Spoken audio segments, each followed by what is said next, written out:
Welcome to That One Conversation, the podcast where we talk about those one conversations that have formed us into the person we are today. You know, the conversation that you never asked for, but it was given to you anyway. It was one of those conversations that changed you to your core. And in doing so, it's created a ripple effect of positive change from that one conversation. I'm Laurie Rowe, the host of this podcast. And throughout my life, I've had several of those one conversations. And as I reshare them with other people, I've always been a bit surprised at how it changes their life too. And so it's because of that I'm on a mission. My mission is to create connection, community, and change through the curation and cultivation of conversation. Join me and my guests as we share about those life-changing conversations, because these conversations might just change your life too. I'm so excited to have today's guest, my good friend, Carrie Wright. And we're looking at each other on Zoom, so we see each other smiling big because we're really glad to talk to each other, but nobody else can see that. Hopefully everybody can hear the smile in our voice. But I'm thrilled to have Carrie because a number of years ago when our family moved to Lynchburg, Virginia, she was one of the first people I met. She was a neighbor of ours. And not only were we neighbors, but we also worked for the same employer, Liberty University, and then we had sons around the same age. And so that just immediately kind of set us off on this path to become friends. And it has been such a rich friendship through the years. And I think Carrie is one of my friends that says friendships go through seasons, right? Where sometimes you're like talking all the time and other times you're just not. And that doesn't mean that you're not friends. You just go through seasons. And so that's one of the things I really admire and appreciate about this friendship is that no matter what season we're in, we can always pick up the phone and just the conversation flows naturally. We've never missed a moment. Our time has not been lost. And I think we both love that about this friendship. So welcome to the show, to the podcast, Carrie. I'm so glad you're here.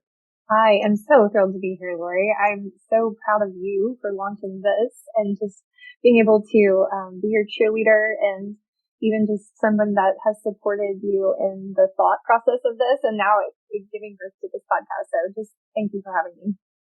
Yeah. You were definitely one of the first people that I started brainstorming this idea with. And so I'm so glad that you've been able to watch the evolution of this. So Carrie and I were talking a little bit about what conversation she was going to share because like many of us, Carrie has more than one conversation that's really guided her life and changed the course of her life for good. I'm sure there have been also conversations that have you've had to really reframe and have had to overcome maybe the negative impact that they had on you for a season. Today, she's going to share with us about a professional conversation that she had. And I told her we may have her back some other time to talk about the other conversation that was really life-changing. But Carrie, where were you when this conversation was given to you? What was going on in your life? How old were you? You just give us a good backdrop to what was going on. And then I would love for you to tell us about that conversation. I had just recently been hired as the Career Center Director at Liberty University. So I was probably about 26 years old. Of course, at this point, had completed a master's degree and had been the first in my family to do that and reach that level of education at the time. I had just left being a business owner, had been in publishing, and we had a retail shop as well, and both were very successful. I felt like I was really just at the height of my professional career. And at 26, right? And so, of course, I knew everything because I thought I did. Because of all these accomplishments already and the space and place that I was in life. And so having been hired in this role, I was told, you were one of 8 people who had applied.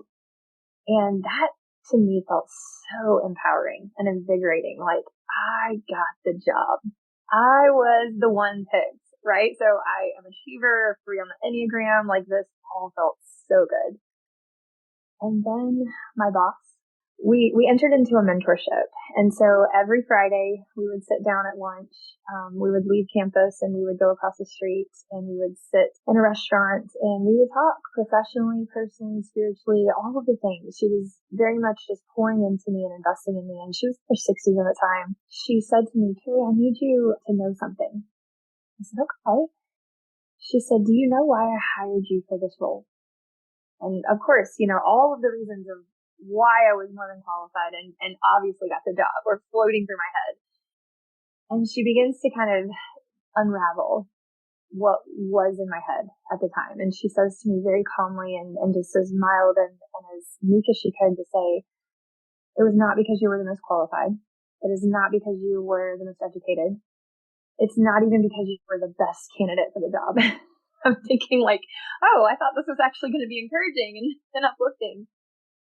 And she looks at me straight into the eyes across the table and she says, I hired you for this role because I thought that you would be the most trainable and the most teachable.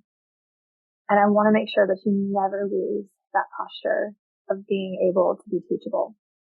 And wow, there it is, right? So the setting, the conversation, like just all of the things at 26 and even just kind of debunking everything maybe that I thought that I had done and accomplished at that point, to have it all sort of just pulled down to the bare minimum of, I picked you because I thought you would be the most teachable. And in some ways it was also sort of the slap in the face of, oh no, maybe she thinks I'm not actually being the most teachable right now. Maybe my spirit is not being willing to accept and receive teaching and instruction and investment. So it's a real eye-opener for me. Do you think that you were teachable at that moment? I mean, would you have described yourself as someone that was teachable? Definitely not. Again, on top of the world in a lot of ways, and felt like in at least my professional life, that I had a lot of things going really well. And I'd enjoyed a lot of successes. I had also at that time been able to be the advisor of the yearbook at Liberty, and we were winning national awards like 6 years in a row, and we were in the middle of that. So if you had told me that, I was needing to learn something, I probably would have actually questioned that. And in a lot of ways, you probably understand this as well as I do. As a young female, I felt like I had something to prove. So I kind of came in maybe with a chip on my shoulder, or at least just a plow in my hand to say, like, I'm going to pave the way. I'm going to make my mark and also like make this, mark for everyone else around me that I'm leading. And so I definitely thought that I had a lot of things figured out at that point. Yeah, I think one of the things I love about our friendship is that we have so many parallels. When you described yourself as, I had been in publishing, I had had a retail store. I mean, those are things that I've done as well. And then, of course, I'm in 3 on the Enneagram, and we often talk about the many blessings and curses of being a 3 on the Enneagram. I think back to my 26-year-old self, and I was definitely not teachable. And I definitely had the world figured out. I mean, there is zero doubt in my mind. I think that there's an element of, especially for personalities like what we have, there is an element where in order to be successful, we present and we almost believe in a way that we can do it all. There are personalities that feel like they have to learn it all before they can do it all. We're not those people. No, we're going to do it. We're going to figure it out. So that's one of the reasons that we were successful in our 20s with our careers, because we were not afraid of marching forward. We were not afraid of learning on the job and growing as we were in our professions. But if somebody had said to me at that stage in my life, I want you to be teachable, it would have hit me the same way. I would have been like, well, have you seen everything I've already done? And of course, there's no self-righteousness in that whatsoever. None. I want to dig in a bit to that idea of having a mentor. That in and of itself is such a gift that she gave you. Did she just offer that to you? How did that relationship as a mentor-mentee transpire? It's such an interesting question. And I don't think at 26 that I was probably looking for a mentor.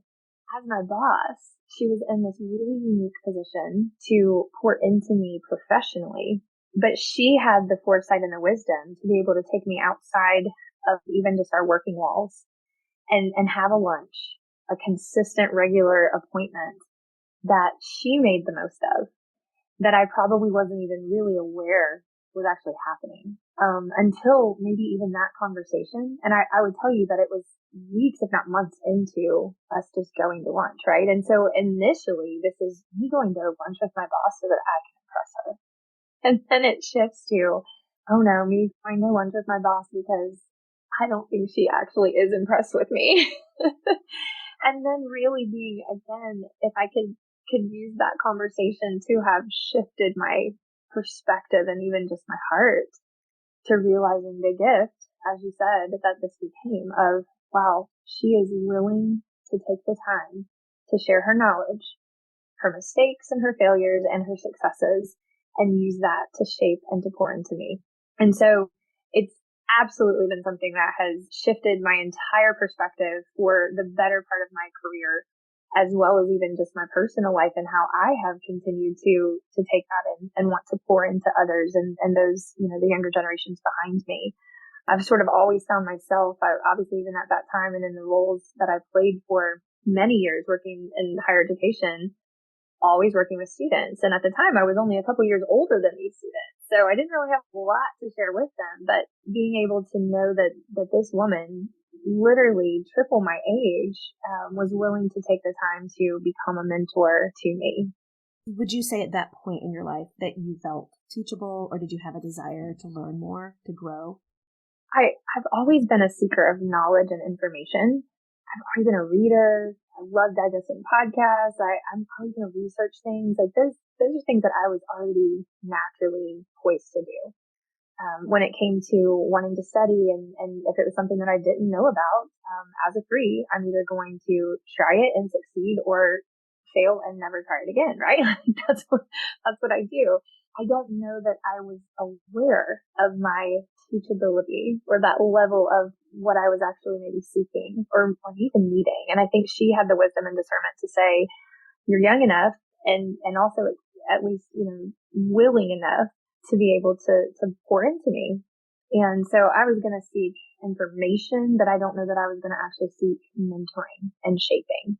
Well, the fact that you even had a master's degree by that age indicates that you were more of a learner than you were maybe giving yourself credit for, and that you are a consumer of content and information and self-growth. But also, I think a lot of that has probably been cultivated over the last 15 years after you got into that career. There was something else that you said about the relationship that you had with Mrs. Sherman. She didn't just mentor you professionally. She mentored you personally and spiritually. I think a lot of times the professional relationships that we have, boss to employee, we like to keep it in a box, very professional. I remember my first boss out of graduate school. There was nothing personal that we were ever going to know about her. What do you think the pros and cons are to crossing that line, going from professional over to the personal, and in this context as well, the spiritual side of things? Yeah, great question, and something that I think we probably all have to figure out in different settings and in different relationships. As she was my boss and mentor for about 3 years, she walked through the season of me going through infertility and ultimately leading to adoption. She threw a baby shower for me with my 4-week-old infant son that we had adopted in the office. And so it was not just the opportunity for her to share some of her life, but also some of her own struggles, going through different health things with her family, going through different challenges with her grown children that were older than me even, that she had grandchildren. And so she opened her home to the entire staff and hosted a Christmas party. And she allowed us a front row seat to see that she was human. And I think in probably my 26-year-old mind, and also in that persona that I was in at the time, really just lacking self-awareness, honestly, and not even realizing, if only I'd had the Enneagram back then, but realizing where I was as a 3 and lacking the self-awareness, I think there was probably a question in my mind of, is this too close? Is she allowing us too much evidence into her life? And at the same time, she was also, because she was so open and honest with that, she was the one that was able to share with me something that has also stuck with me. And that is, I remember her sharing in a devotional with our leadership team. I need you guys to pray for me. I am struggling. And this is the classic example of Romans 12, where the trouble with the living sacrifice is you keep getting up and crawling off the altar. And man, there's something that I am not willing to lay down. And would you guys pray for me? And I remember thinking, like, what? She's being that honest? And we didn't know what it was. And I don't think it even mattered. But the fact that she was willing to be that transparent and that vulnerable was allowing us to understand that as a leader, we will not have it all together. We will not always make the right decision. But man, she was the first one to apologize if she felt like she had offended someone or had wronged someone, or even maybe made a decision that was difficult or hard. And especially as a woman in higher education and leadership in the Christian circle, that was not always well received. And yet, want to talk about, who was actually pioneering the way, it was her. It sounds like she really led from the feminine aspect, whereas you were in a culture that was very heavily masculine. She was a trailblazer in being able to model for other leaders, male and female, of what true, authentic leadership and really servant leadership looked like. So that's amazing. And she was your first real boss. I mean, because you had been self-employed prior to that, right? That's true. I had been a student worker underneath male leaders in higher education prior, and then had been self-employed, working with two females as my business partners, and did not really sit under any kind of mentorship necessarily in the business partnership, but then also stepped into her being really my first true professional boss. So I think a lot of that has taught me as a woman and as a mom how to better navigate. And at the time, we had no idea what we would face with 14 years later, my adopted son that she threw that baby shower for, going through many different testing trials and ultimately leading to his autism diagnosis and navigating lots of tricky waters with that. And me having to take steps back in my career and also realizing like I remember watching her do that and do it well.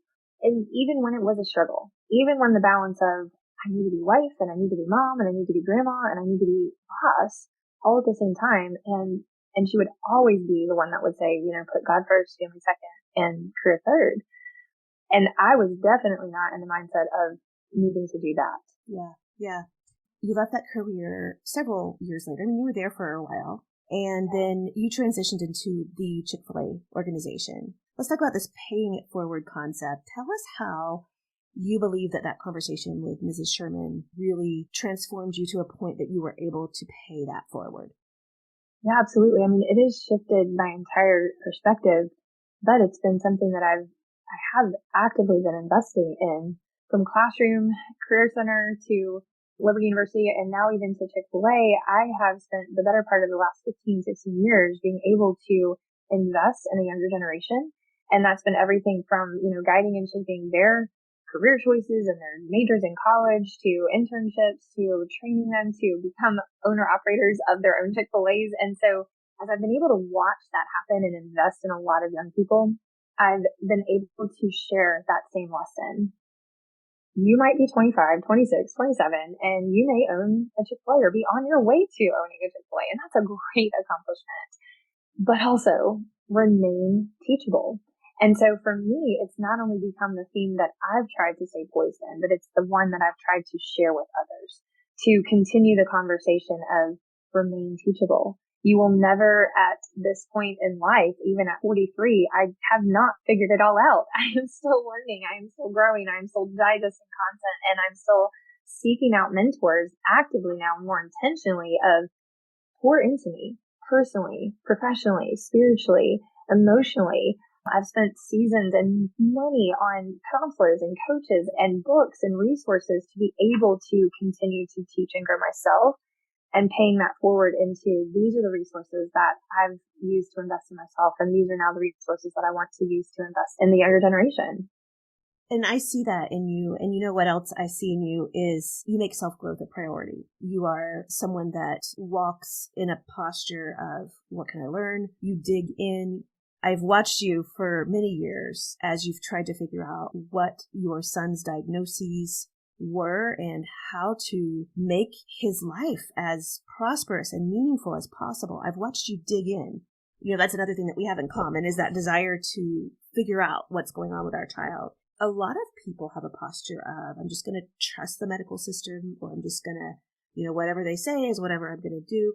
And yet that's not been your attitude. You've definitely sought to learn, to dig in, to be taught, and to teach. You've taught me things about the autism diagnosis. And I wonder if 26-year-old Carrie had not been given the gift of this conversation, almost like a prophetic word, you are going to be teachable. Would 43-year-old Carrie have spent the last 15 or 16 years developing that teachability inside of her? the way that you've been able to do? Yeah, man, what a powerful question. And probably not, right? I mean, I think that that was one of those defining moments for me that God had ordained in being able, one, to use a person and her willingness and her wisdom and her life experience to teach, to shape, and to invest in me and so many others. And man, if that really was the catalyst, then God bless her and also just being willing. But I do think that it is also probably what has helped continue to drive the desire to pay it forward for so many others, because I'm often accused of saying, you don't know what you don't know yet. So go find it, go figure it out, go dig in. And I love to see people discover their gifts and their talents and help them peel back the layers and figure that out of what their giftedness is and what their calling and their purpose is. And that is like been my life mission. And I think that really did start with the beginning of making sure that I remained teachable and wanting to then share that knowledge and that hunger with others. I think that it's important as we think about the conversations that we've had in our own lives and as we talk about them and share them, that we oftentimes think about the paying it forward aspect as, well, who else have I taught to be teachable? And yet at the same time, the paying it forward is the fact that the 26-year-old Carrie had a fundamental shift that so deeply changed you. When I came along and met you, I began to know a different version. I didn't know the 26-year-old Carrie. I share with people about the conversation for me when my friend said I was the fakest person he'd ever met. And people are like, how can anybody call you fake? Well, they didn't really know that version of Laurie. And we can have multiple versions of ourselves and still be the same person. That is the essence of self-growth. But I can't help but think about the way that your story in life has evolved, the way it's unfolded, and how different it is because you've had the posture of teachability. Because through that and in the way that you've allowed yourself to grow, you're a softer person. You're more empathetic. The way that you relate to people. People don't come to you with feelings of inadequacy. I feel like that they come to you and you're going to be there and get in the trenches with them. Those are the ripple effects happening as a result of that conversation. And then the icing on the cake is all the other people that you've been able to say or inspire them to become more teachable. The way that you lead in your family, the way that you lead in your business with Chick-fil-A, you have a consulting business, you've worked with other organizations, and now even in the women's ministry that you lead in your church, all of that is different because you took on a posture of teachability. Wouldn't you agree? Well, I appreciate those kind words.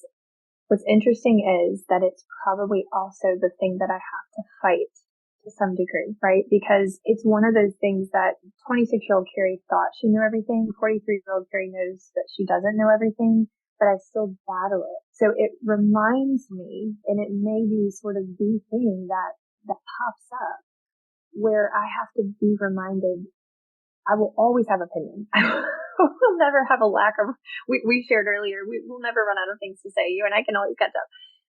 I never have a lack of words. So I'm always the one that wants to speak up and wants to share. And so there are times where I have to filter that and kind of ask the question of, is it the right time? Do I have something of value to say? And is it something that everyone else needs to hear? And should I give someone else a turn? Is this their chance? I think remaining in that posture is also what's allowed me to sort of remain vulnerable to some people and open. And that in turn, because you mentioned as I lead women's ministry, I ultimately have oversight over 400 women in our church, directly or indirectly, that could come through our doors through any women's ministry event or Bible study or opportunity.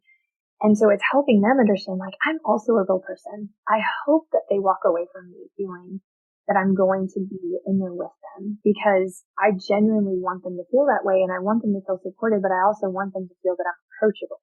So it's not just being teachable. It's not putting myself so out of touch or on some leadership pedestal that maybe is this perception or persona, because I don't want people to think that I have learned it all and figured it out and so you can't come talk to me.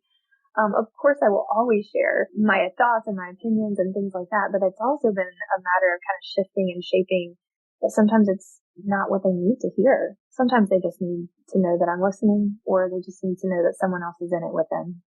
I almost feel like the conversation that Barb Sherman gifted you was a bit of a double. There was the conversation, and then there was what she modeled for you. And that was this idea that as a leader, you can still be vulnerable. You can still show your human, personal side that a lot of times in the business context is not welcomed. In my own pursuit of becoming real, of shedding any form of fakeness, this is something that I've really had to work on through the years. And I think maybe that was one of the reasons why my first boss that was so closed to any kind of personal relationship took me off guard, because I had worked at that season of my life so hard at becoming more approachable, more authentic. But I hope that people listening today, especially if you are in a leadership position, that you'll remember the power of that mentor relationship and the power of the example. As leaders, when we are open, when we relate to our team, it models for them that it's okay to not be perfect, that we're human, that we're real, and that we are also in this journey together. When you take a posture of teachability in your career, in your relationships, etc., it's not just going to affect that part of your life. It's also going to affect your ability to be teachable with God. And so it affects you spiritually as well. Wouldn't you agree? Oh, absolutely. And having been raised in a Christian home, in in the Baptist church in the Bible Belt of Lynchburg, Virginia, being a believer at age 5, I knew, and I can still remember that day that I prayed to receive Christ. And yet not until about 3 years ago where I realized, I've never actually read the Bible chronologically in order from cover to cover in the order that it should go. And then finding some resources that helped shift my perspective on, oh my goodness, I've been reading the Bible wrong my whole life. And I've been misunderstanding God in my view of him. And it has shifted me personally and spiritually, and it shifted my entire life and my walk. And then also how I now lead in ministry. And so again, trying to pay this forward of, are you reading the Bible to see what you can get out of it? Or are you reading the Bible to see how you can find God and who he is and his character? And understanding that, looking through and pointing to a verse and hoping that it ministers to us in the moment is probably not the right approach. And why we get frustrated with God and religion and Bible and all of these things, and we're arguing about it because we're not teachable, right? Because ultimately it's something that we have not understood. And so I think a lot of times it takes more work to actually figure out a stereotype or a judgment or, something that has been misunderstood or maybe misrepresented. And that could go for anything, right? Like that could go politics, religion, it could go race, it could go any issue that you want to pick. It takes work to figure it out and to be able to be willing to say, I might not have had this right. I need to get curious about what needs to shift in my perspective. I'm going to do some work on figuring this out. And again, being teachable. There's one more thing I wanted to mention about how I think you've really taken Barb's words, that conversation, to heart, and the continuation of the paying it forward aspect, because you are really a trainer. You're a teacher. You teach and train at Chick-fil-A through your workshops. You're a workshop leader. You now are certified with the Enneagram. There's so much that now you do to teach others and to really put them in a posture of teachability. Let's talk about that a little bit more. I don't think I realized at, 26-year-old Carrie that I had a gift of teaching. And I started to discover that as I got to go into classes and teach resume workshops. I became certified in resume writing and interview coaching and things like that. And so I got to go in and teach these fun topics to, 400 freshmen that needed to learn about, writing a resume, or interview skills to classes of seniors. And I really just got to the point of understanding that I enjoyed that. And then it started to come out on spiritual gifts testings or different personality tests where teaching was always kind of at the top of the list in terms of a skill. Now I've been able to launch my own consulting business, and I do work with businesses all the time. And kind of how that started was being able to formulate some really powerful, I guess, training for the Chick-fil-A way, right? Like, how do we hire and, first of all, recruit, hire, and then train a 16-year-old to be able to have a basic conversation, to treat a guest with honor, dignity, and respect? Like, what does that look like? And so coming up with some workshops to be able to train and teach anybody from 16 to 60, on the Chick-fil-A way.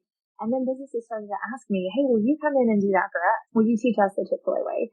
And then businesses would call me back and say, we're having some conflict, and can you figure this out for us? And so again, being a researcher and a seeker of knowledge and information, I would go figure it out and read the books and do the podcast work and come up with a workshop or an interactive opportunity to be able to train a team and work with a team. And that has definitely evolved into me being able to now teach and offer just insights and wisdom. I've become certified in the Enneagram and be able to be a coach there. I do all kinds of Enneagram work with people, everything from Enneagram assessments and workshops to then being able to even incorporating improv and theater as to businesses and companies to be able to just have fun and learn more about self-awareness, emotional intelligence, and just really dive deeper into helping train others to do the work, to seek knowledge, and to be able to just become a better version of themselves. You could be a teacher and not be teachable yourself, but to be an effective teacher that casts that vision of teachability is something that you've really had to nurture yourself.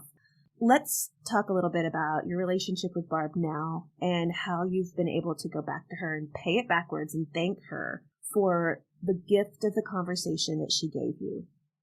Well, it's been over a decade since I worked with her, but there were many conversations over a course of a couple of years that I was able to kind of go back and say, thank you for, one, giving me a chance. Even just seeing that maybe there was a teachability in me that I wasn't even aware of, or maybe she didn't see it and she was just helping that it was there. But just being able to go back and thank her for that, thanking her for her example as a woman, for what that meant to me as a woman in business. As well as a mom, because she was just so supportive. She was able to give me a maternity leave with my adopted son, was able to allow me to, spend a couple of days working from home when we first got him. And I just really, especially through the adoption process, the bonding was so important. And her as a mom and a grandma and a woman, just understanding the importance of that and being able to just go back and thank her for it. Yeah, that's such a gift that you've been able to see that come full circle. Carrie, I'm so glad that you've joined us today, and this has really been a great conversation for me, and I think that all of the listeners will also learn a lot, and I can tell that even just, the glow on your face as you talk about how you've grown through this conversation is so rewarding. Thank you for having me, Lori. Would you do me a favor? After today's episode, would you leave a review for That One Conversation wherever you listen to podcasts? Those reviews are a form of podcast currency, and they help other people discover that one conversation too. I would love to hear from you. Hop over to my website, thatoneconversation.com, and you'll find all the ways we can connect. In closing, I want to remind you that one conversation can truly change the course of one's life. In a day and age where we can access people 24/7, there's no reason you can't pick up the phone, schedule a Zoom call, or meet a friend for a drink to connect over conversation. Will you do that this week? Will you choose to cultivate the conversations in your own life?